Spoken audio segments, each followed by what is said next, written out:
Bienvenidos a Relatos del Más Allá. Antes de comenzar, cuéntame en los comentarios desde dónde nos estás viendo y qué temáticas de terror te gustaría que contemos en próximos videos. Leemos cada mensaje y tomamos en cuenta sus sugerencias. Así que ya lo sabes. Ponte cómodo, apaga la luz y prepárate, porque lo que estás a punto de escuchar no te dejará dormir. Sin más que decir, comencemos. Historia número 1. El último turno. Trabajo como vigilante nocturno en un edificio de oficinas en la colonia Doctores, en Ciudad de México. No es un lugar especialmente moderno, más bien todo lo contrario. Techos altos, paredes con grietas antiguas, elevadores que rechinan cuando se abren, y pasillos tan largos y oscuros que parecen no tener fin. Llevo 3 años en este trabajo. Nunca me ha molestado la soledad ni la noche. Pero hay algo que pasó hace unos meses que no puedo sacarme de la cabeza. Algo que todavía me hace sudar frío cada vez que cae la noche. Todo comenzó una noche de jueves. El clima estaba extraño. Hacía calor, pero el aire olía a lluvia. Llegué a las 10:45 de la noche, como siempre. Me tomé mi café, revisé los monitores de seguridad y me preparé para otra noche aburrida. Ese edificio, aunque viejo, nunca había dado problemas. No entraban vagabundos, no había robos, y los empleados siempre se iban antes de las 9. Ese día me tocó hacer rondines cada hora. A las 12 de la noche empecé el primero. Pasé por el lobby, subí las escaleras hasta el 4.º piso y fui revisando oficina por oficina. Todo normal. Silencio absoluto, excepto por el eco de mis pasos. Cuando llegué al 3.er piso, me pareció escuchar una puerta cerrarse. Me detuve. Esperé. Nada. Pensé que quizá algún empleado se había quedado trabajando tarde y recién estaba saliendo. Caminé hacia la fuente del ruido, pero no había nadie. La puerta de la oficina 3C estaba entreabierta. Revisé con la linterna. Todo en orden, solo una silla mal colocada y una computadora encendida. No me alarmé. Solo la apagué y me aseguré de cerrar bien la puerta. A las 1 de la mañana, hice el segundo rondín. Esta vez, todo se sentía más pesado, como si el edificio tuviera algo en el aire, algo denso. Mientras subía al 4.º piso, noté que las luces del pasillo parpadeaban. No es raro en un edificio viejo, pero justo cuando llegué al piso, todas se apagaron por un segundo. Luego regresaron. Me reí solo y dije en voz baja, ya me estás sugestionando, cabrón. Sin embargo, cuando llegué al 3.er piso otra vez, la puerta de la oficina 3C estaba abierta. No entreabierta, abierta completamente. Me detuve, miré hacia adentro. La silla giraba lentamente sobre su eje, como si alguien acabara de levantarse. No soplaba viento. Y esa computadora que había apagado, estaba encendida de nuevo. Me acerqué. El monitor mostraba una pantalla en negro, pero con una sola frase en letras blancas, como si alguien lo hubiera escrito en un bloc de notas. Tú no deberías estar aquí. Sentí un nudo en la garganta. Cerré el programa. Apagué la computadora otra vez. Revisé cada rincón de la oficina, incluso los cajones. No había nadie. Cerré la puerta con más fuerza que antes y me fui de ahí lo más rápido que pude. Ya en la caseta de seguridad, empecé a revisar las cámaras. Y fue ahí donde las cosas se salieron de control. Rebobiné hasta unos minutos antes de encontrar la puerta abierta. La cámara del pasillo frente a la oficina 3C mostraba algo imposible. A las 12:54 de la mañana, se ve como la puerta se abre sola, sin que nadie esté ahí. Luego, la silla empieza a girar sola también, muy despacio. A las 12:56, la pantalla de la computadora se ilumina. Pero lo más aterrador fue lo que ocurrió a las 12:58. Una figura oscura, como una sombra más densa que el resto del entorno, cruza frente a la cámara. No tenía rostro, ni cuerpo definido, solo una silueta humana hecha de oscuridad pura. Y aunque era un video sin sonido, juraría que podía escuchar un susurro. Una palabra, vete. Me levanté de golpe. Cerré todos los monitores. Estuve a punto de irme, de dejar el edificio, pero me aguanté. Pensé que quizá estaba alucinando, que estaba muy cansado o sugestionado. Solo tenía que aguantar hasta las 6 de la mañana. El tercer rondín fue el más difícil. Lo hice a las 3 de la mañana. No sé por qué, pero todo mi cuerpo temblaba. Me llevé una linterna más potente y un crucifijo que mi madre me había dado hace años y que nunca pensé que necesitaría. Todo estaba en silencio. Subí al 4.º piso. Nada raro. Bajé al tercero. Me obligué a pasar por la oficina 3C. La puerta estaba cerrada, bien cerrada, pero al acercarme, escuché algo que me heló la sangre. Dentro de la oficina, alguien lloraba. No era un llanto normal. Era como si alguien estuviera sufriendo profundamente, con un dolor que no podía contener. Era un llanto bajo, casi ahogado. Me pegué a la puerta. «Hola», pregunté. El llanto se detuvo de golpe. Abrí la puerta lentamente. La oficina estaba vacía, absolutamente vacía. No había computadora, ni silla, ni escritorios. Solo un espacio oscuro, con manchas de humedad en las paredes y un olor terrible, como a carne podrida. Retrocedí de inmediato. Cerré la puerta y bajé corriendo. No volví a subir. Pasé el resto de la noche rezando, mirando los monitores y esperando ver el amanecer. Pero entonces, a las 4:33 de la mañana, vi algo más. En una de las cámaras, la que apunta al vestíbulo, apareció la misma figura oscura. Estaba de pie frente a la puerta principal, inmóvil. No entraba, solo estaba ahí, observando. Pero lo que me partió el alma fue cuando la figura giró lentamente y me miró directo a la cámara. Sentí que me observaba a mí, como si supiera exactamente quién era, qué estaba pensando y que tenía miedo. Luego, desapareció. No volvió a aparecer el resto de la noche. Cuando dieron las 6 de la mañana, salí del edificio sin mirar atrás. Presenté mi renuncia ese mismo día. Nadie me creyó. Me dijeron que ese edificio había sido usado en los años 80 por una agencia gubernamental que realizaba evaluaciones psicológicas a empleados de alto riesgo. Nunca hubo una oficina 3C, dijeron.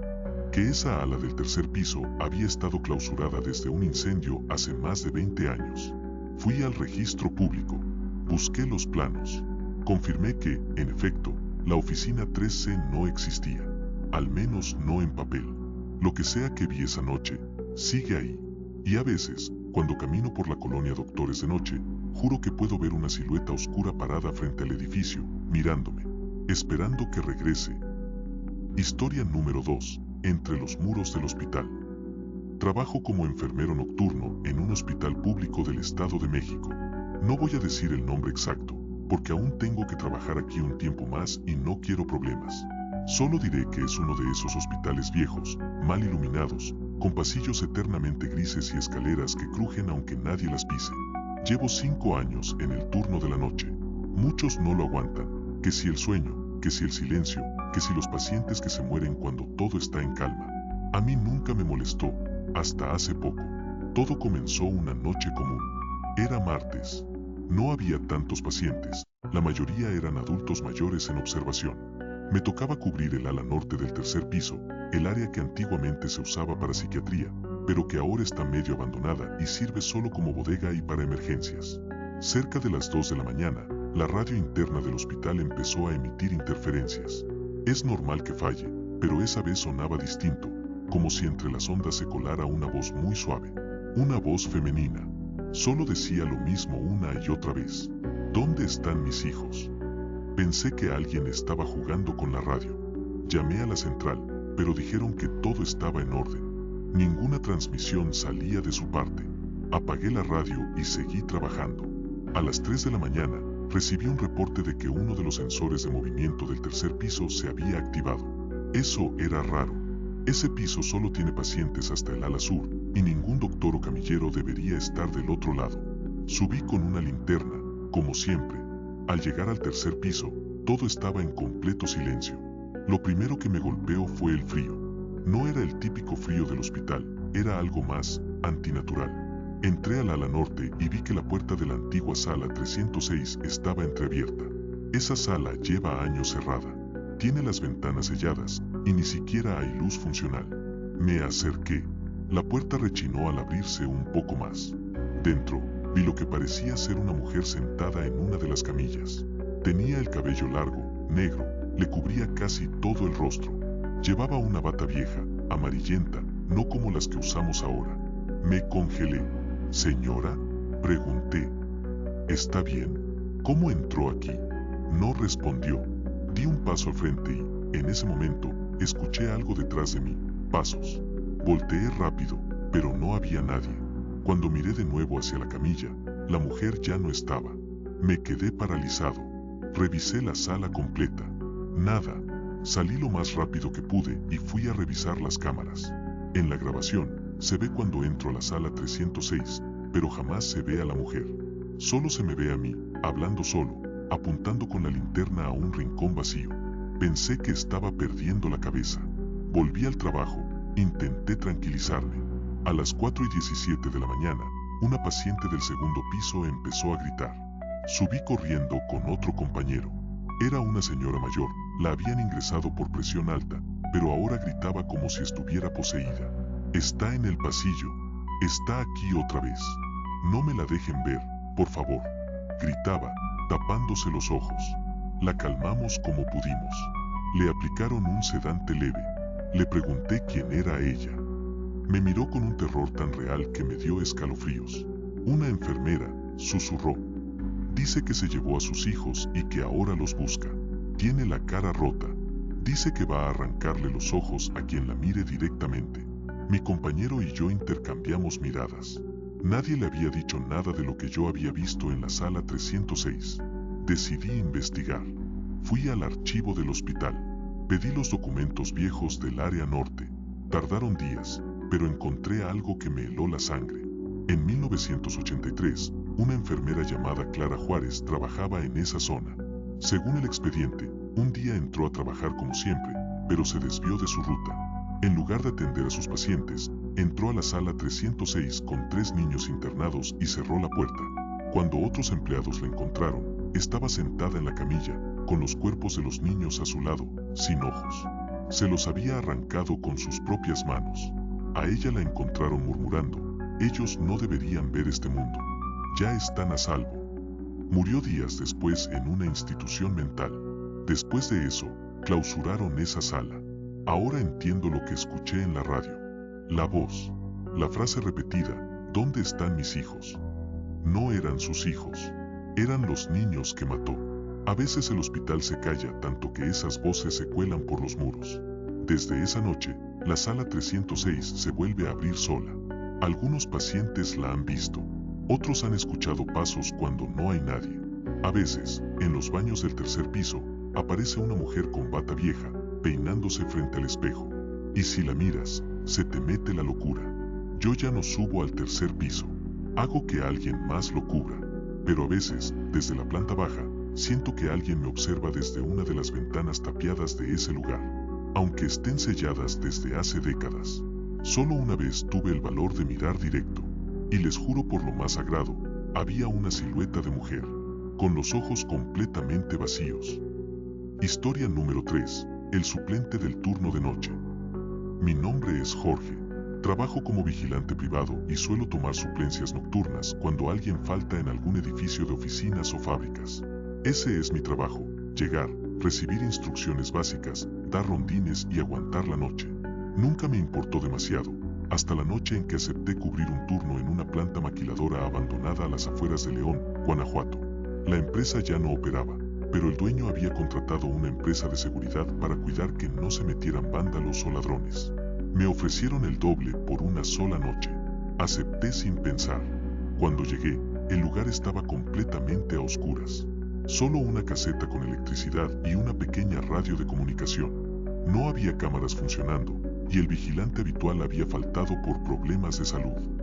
Nadie me dio muchos detalles. Al entrar al terreno, sentí algo raro. No sé cómo explicarlo.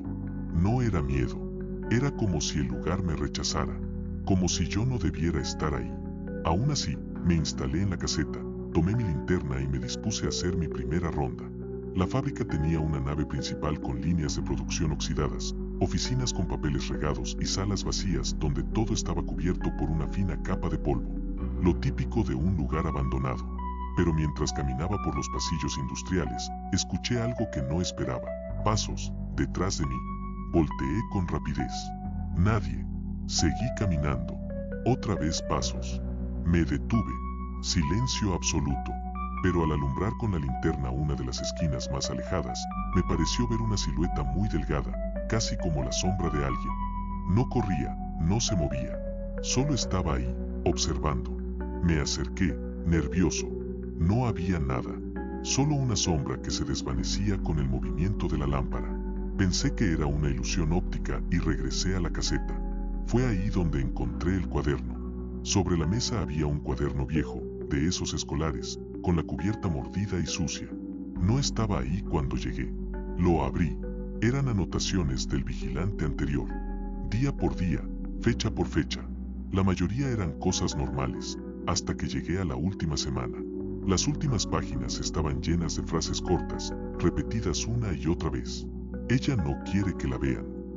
No mires las cámaras cuando esté en el pasillo.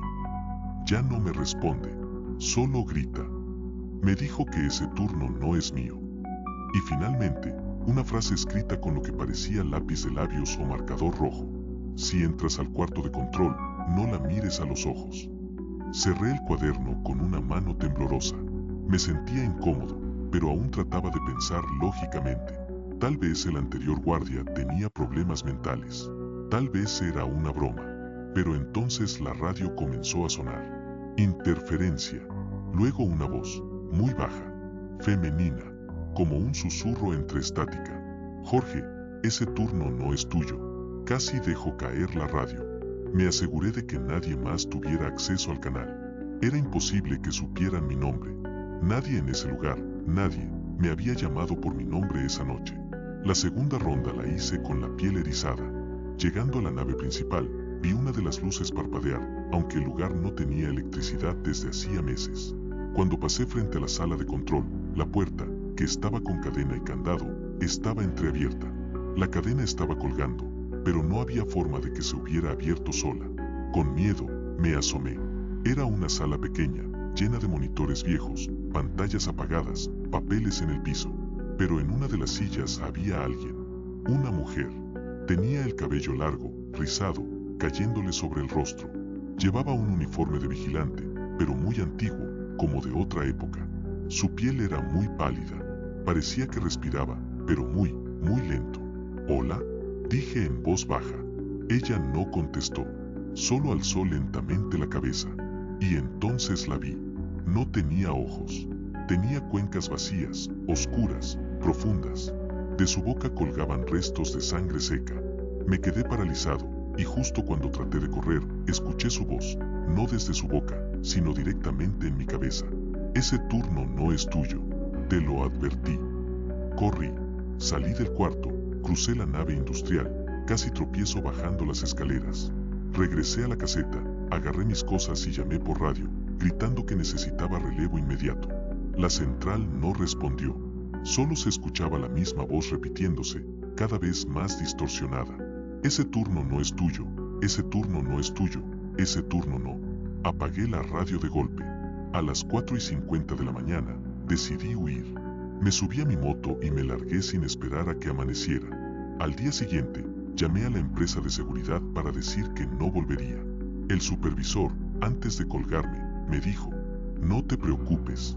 Nadie dura más de una noche ahí. Ese lugar se cuida solo». Desde entonces he tenido sueños extraños. En todos aparece una mujer sin ojos, sentada frente a pantallas apagadas, susurrándome que el tiempo se está acabando, y que pronto, ese turno será mío, para siempre. Historia número 4. No estás solo en la bodega. Soy Alan, y hace unos meses trabajaba como auxiliar de almacén en una empresa de distribución de medicamentos en la zona industrial de Tlalnepantla, Estado de México.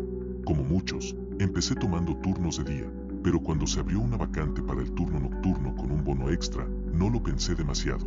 Me venía bien el dinero. La bodega era enorme, más de 3.000 metros cuadrados. Un lugar frío, silencioso y mal iluminado.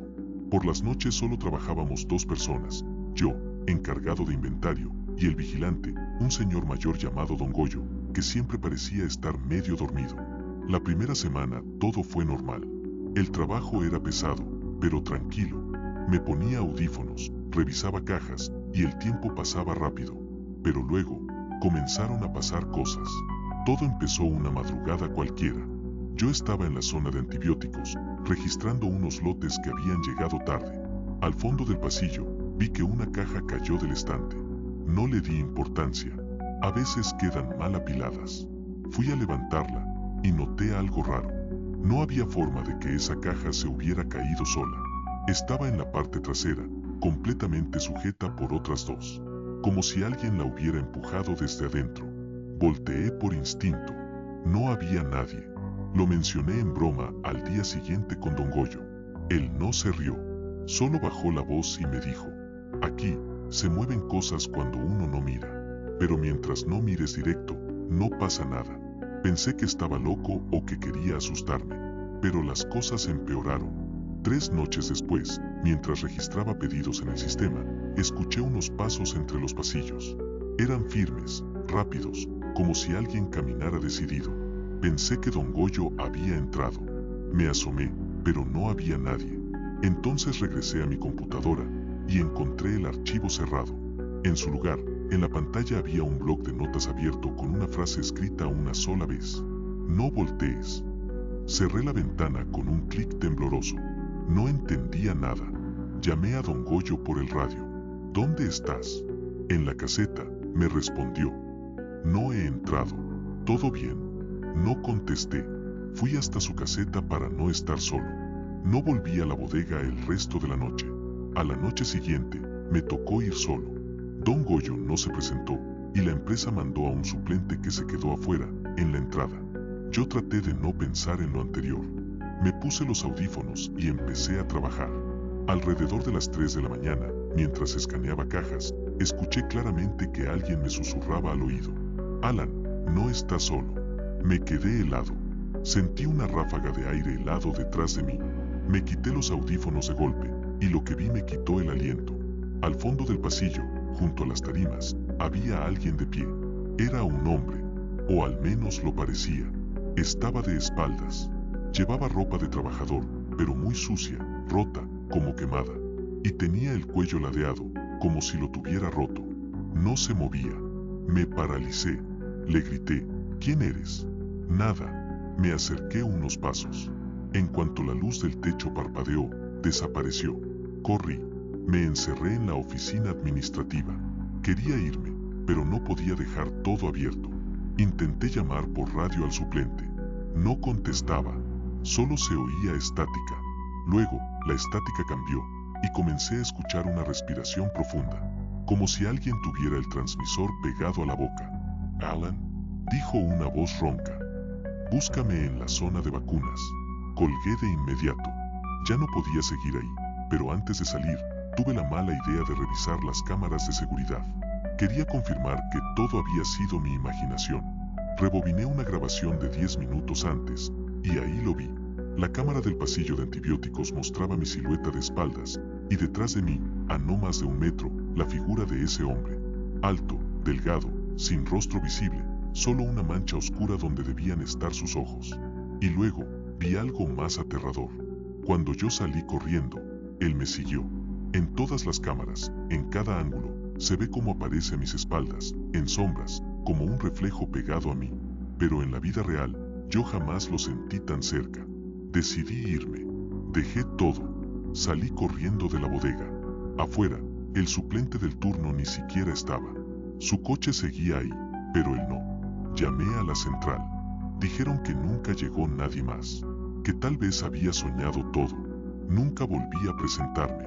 2 semanas después, me contactó una mujer que decía ser esposa de un trabajador que murió en esa bodega. Me encontró por una publicación que hice en redes buscando trabajo. Me dijo que su esposo, Eduardo, falleció hace 3 años en un accidente nocturno. Quedó atrapado entre estantes cuando colapsaron durante un inventario mal organizado. Me mostró una foto. Era él, el hombre que vi parado al fondo del pasillo. La empresa nunca reconoció su culpa. Encubrieron todo. Lo declararon fallecimiento por negligencia personal. Desde entonces, la familia dice que Eduardo no se fue, que sigue buscando justicia o venganza. No sé qué quiera, pero si alguna vez te ofrecen un turno nocturno en una bodega muy silenciosa, con luces que parpadean y pasillos eternos, no lo aceptes, porque él todavía está ahí, y ahora sabe mi nombre. Historia número 5. Las voces del hospital psiquiátrico. Mi nombre es Sergio, y hace 1 año trabajé como camillero nocturno en un hospital psiquiátrico abandonado que el gobierno había comenzado a reacondicionar para convertir en centro de rehabilitación. El lugar llevaba cerrado casi 20 años, pero como parte de una licitación, un pequeño grupo de personal de limpieza, obreros y 2 guardias, yo incluido, estábamos asignados a recorrerlo, revisar instalaciones y levantar reportes de mantenimiento nocturnos. El hospital estaba ubicado en una zona alejada de Cuernavaca, rodeado por árboles secos y caminos de terracería. Un edificio grande, con arquitectura de los años 60, pasillos largos, techos agrietados y cuartos pequeños con puertas metálicas que aún conservaban números oxidados. El primer día, uno de los obreros me dijo en tono de broma: si escuchas que te llaman por tu nombre, no contestes. No siempre es alguien vivo. Reí, pero en el fondo me quedó esa frase flotando en la cabeza. Las primeras noches fueron tranquilas. Hacíamos rondas cada hora, anotábamos si había goteras, si alguna puerta estaba forzada, cosas normales. Pero desde la 4ª noche, empecé a notar algo extraño. Durante una ronda a la 1:30 de la mañana, mientras cruzaba el pabellón 2, el que antes era usado para pacientes en aislamiento severo, escuché algo que parecía un gemido. Apagué mi linterna para escuchar mejor. Era un sonido ahogado, como si alguien estuviera llorando desde dentro de las paredes. Me acerqué a una de las puertas cerradas. Tenía un pequeño ventanuco cubierto de herrumbre. Pegué la oreja. El llanto cesó, y entonces alguien susurró: Sergio. Me eché hacia atrás de golpe. Nadie debía saber mi nombre ahí dentro. Solo el otro guardia, Arturo, y él estaba en el otro extremo del edificio. Lo llamé por radio. Me contestó enseguida, con su voz normal: ¿todo bien? ¿Tú dijiste mi nombre hace rato? ¿Qué? No, estoy en el área de calderas. ¿Por qué? No quise decirle más. Tal vez lo había imaginado. Pero esa noche, al revisar las cámaras, algunas ya funcionaban parcialmente, vi algo en la cámara térmica del pasillo del pabellón 2. A una temperatura ambiente de 22 grados, una figura humanoide caminaba descalza, dejando marcas más frías a su paso, como si el cuerpo estuviera muerto. Guardé la grabación. A la noche siguiente, decidí llevar una grabadora de audio portátil. Pensé que si volvía a escuchar la voz, al menos tendría prueba.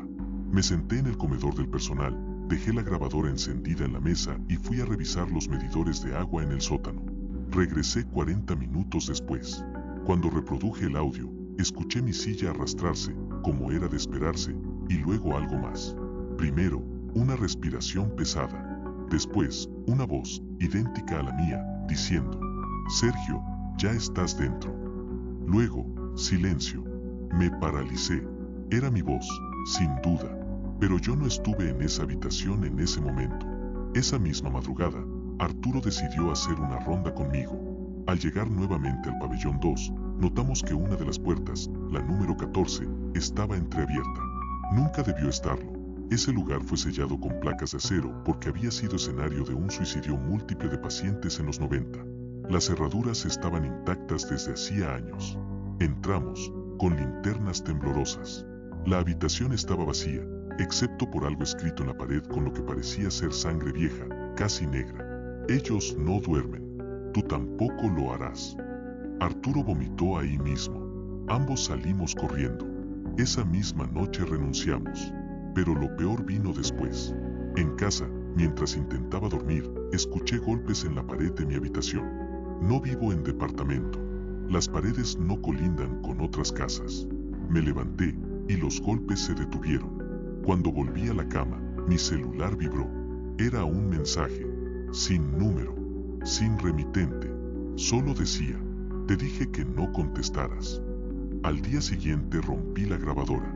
Borré la grabación de las cámaras. Bloqueé todo recuerdo del hospital. Pero cada madrugada a las 3:17 de la mañana, escucho un susurro cerca de mi cama. Siempre el mismo: Sergio, ya estás dentro. Y no importa dónde me mude, siempre me encuentra. A veces, creo que nunca salí realmente del hospital, que sigo ahí, solo que aún no me doy cuenta. Y así terminan estas historias. Hay cosas que no tienen explicación, y otras que simplemente preferimos no entender. ¿Tú qué crees? ¿Fue real o solo producto de la imaginación? Déjalo en los comentarios y, si te atreves, comparte si te ha pasado algo parecido.